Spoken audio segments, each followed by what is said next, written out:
I'm going to show you the setup and how to play a two-player game of Cretaceous Rails. Outside of the setup, there is no difference between this and a multiplayer, so all the rules will be basically the same. So for setup, you are going to grab the appropriate tile. This is the 2/4 player tile. There's spots denoted for 2 players. Those are the ones you're going to come off of. You're going to then grab an extra tile per player, so 2 players. So we have 2 tiles. You're going to put them in place however you want. There is a suggested placement for your first game in the rule book. Otherwise, however you want to get them, just make sure they're all attached. You are then going to fill up the designated spots with dinosaurs and jungle pieces. You're going to see a illustration of one of the tiles here. You'll see the outlines of the dinosaurs and the trees. You basically put a tree on every spot. Here in a 2-player only game, you'll put trees on these side spots, otherwise those would not be there. You're then going to put 4 tourists in each cabin and 4 tourists at each starting hex. Each player will choose a starting hex. They're going to put one of their trains coming out of it, and then one of the trains going to the left or right. The last player will do it first, and then the first player will do it last. You're going to shuffle up the resort cards. Each player is going to get dealt 1. You are going to have a display of 8 out here. You're going to put the round marker on 1. You are going to shuffle up these 16 action tiles, put them in a display. You are going to grab the first player marker. You're going to put it here on the tile that shows the first player. Each player is going to be having their own player board and their player color pieces. I've already shown you the trains over here. So there are the rest of the trains that you'll be laying on the board. You're going to have your 4 executives. You're going to put your engine and 2 train cars, setting the rest of the train cars off to the side as a supply. You're going to put the star pieces on their designated outline space. Then each player is going to grab the depicted dinosaur on their board, a jungle piece, and the depicted tourist, placing those on their board. Each player can then also get a player reference card that's got the endgame scoring and action selection key on one side. You'll also then want to have the score pad nearby as well. And that is it for setup. So starting with the first player, players are going to be going back and forth, taking turns, placing one of their executives between 2 pieces on the board, and taking those 2 actions in whichever order they like. So they would just simply take their piece, put it here, and in this instance taking the lay track actions and the capture dinosaur actions. So once I had placed my piece, my opponent would place their piece, my piece, their piece, my piece, their piece, my piece, their piece, and then we'd go into the end of round. But first, let's go ahead and get into what all the different actions are. We're going to start with laying rails. So when you lay rails, you're going to be able to lay 2 rails.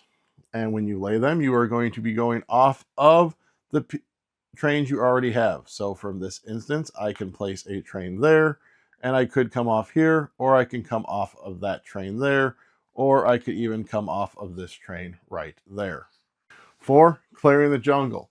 When you clear the jungle, you are going to clear off one of the jungle pieces from an adjacent hex to your train line. Now, adjacent hexes for a train are the spots that are in front of it, behind it, and to either side of it. So this train right here is pointed here. So this hex is adjacent. This hex is adjacent because it's behind it, left of it, and right of it. So I'd look along with my train line, declare the jungle, say I will go ahead and take this jungle piece, I take it and I place it on my train. Each train card can hold 1 jungle piece, or 1 dinosaur, or 1 tourist. If you do not have places on your train, you are not able to take those actions.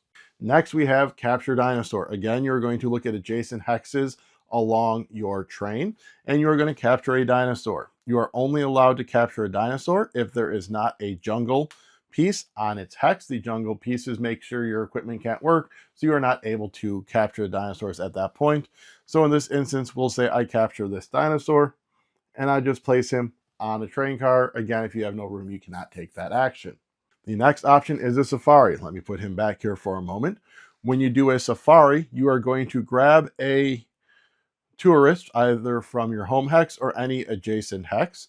You are then going to place them on your board, and you are going to be moving the ratings on your board for that color based on certain factors. So in this instance, let's say I'm going to grab this purple tourist. I'm going to look along. I'm going to count any dinosaurs and any volcanoes that are along my train path. I don't have any volcanoes. I just have a dinosaur. So that would be 1. Also, the dinosaurs cannot have any jungle. So had a jungle piece been here, she would not be able to see this dinosaur because the jungle would be in the way, so I wouldn't move it. But this wasn't here, so this would be a rating of 1. She would go on my train car, and I'd move my ratings marker up 1 space. You'll notice these solid black lines. In order to cross those, you need to spend one of your jungle pieces in order to go across it. With the volcanoes are considered wild and would count as any dinosaur. So if I had had the purple and been going across a volcano, I actually would have moved over 2 spaces. Next up, we have draw resort cards. When you draw the resort cards, you are going to choose one card from the display, taking it into your hand, refilling immediately, and then taking another resort card, again, refilling it immediately. And finally, you have building resort cards. When you build a resort card, you can build as many cards out of your hand as you want, but you can only build on one level. So if I'm building the first one, I need to build on level 1. Once I have a couple on level 1, I would be able to build on level 2. Once level 2, level 3, but it needs to have a card below it. So I could not go like this because this one does not have a card below it. So when you build a resort card, you're going to see what's depicted on here.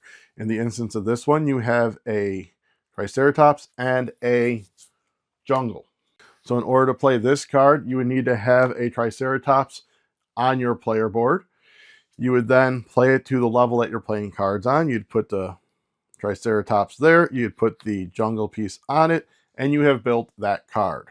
Some cards have a varying effect based on what level you place that on, and you'll see that on the 3 spots on here.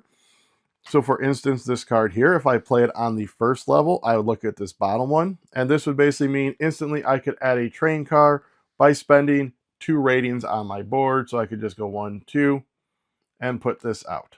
With the spending ratings, had my purple been here, I moved it back here. If I need to move it again, I will have to spend a tree again.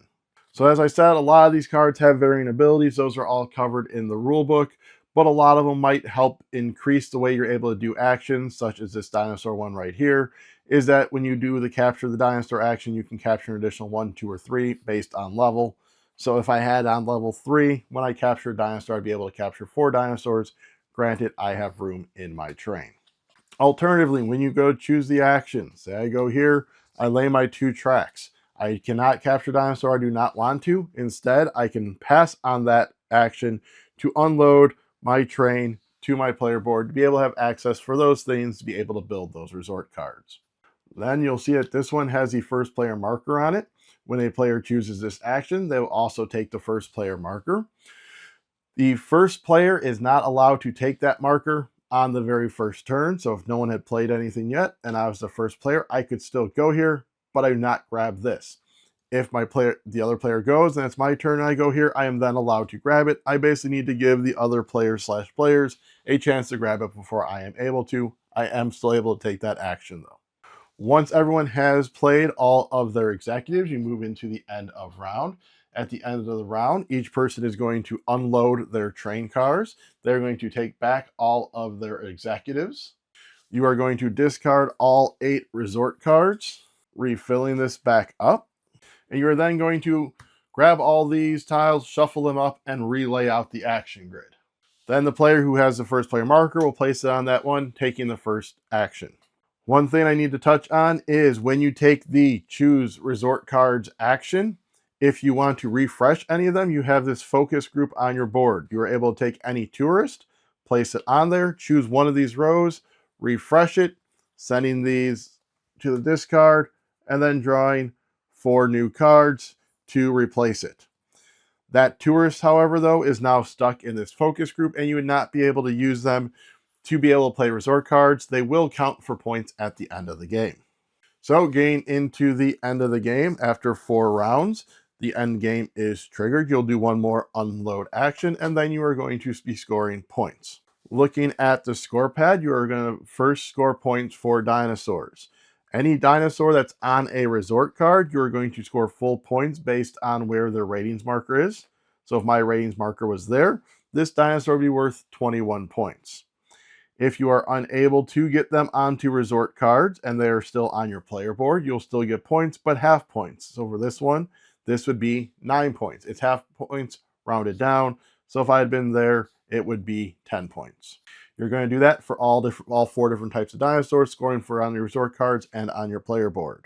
Next, based on which cards you have in your resort, you're going to possibly score for these other parameters. So on the bottom of the resort cards, you'll kind of see this depiction of what these score points for. So for this one, it's 1 point per train car. This is 1 point per tourist, 1 point per jungle, a half point per train track, and then you have this final one, which is 2 points per island and volcano.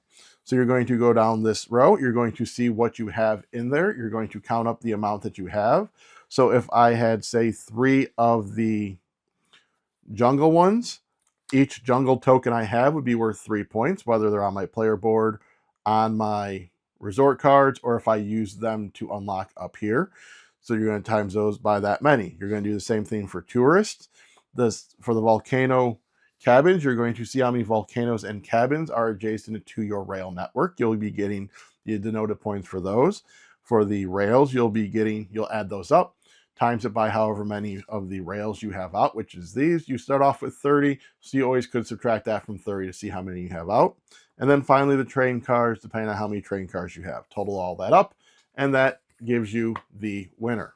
So as I said, a lot of these resort cards are where a lot of the different rules come from and how they interact with certain things, and that is all covered in the rulebook. I am not going to go through all the cards individually. But that is the basics of how to play Cretaceous Rails at 2 players. Again, the rest of the rules are the same. Only thing that's different is this setup here and those forest tokens. Alrighty, so if I could please go ahead and get you to head down below and hit like, subscribe, comment, share, and ring that bell. Also down there is a link to Miniature Market that you can go ahead and purchase some games using that link. We get a portion of the sales back to help fund this channel. If you are looking for another way of funding the channel, you can go ahead and join the channel down below with the join button. Alrighty, so roar on.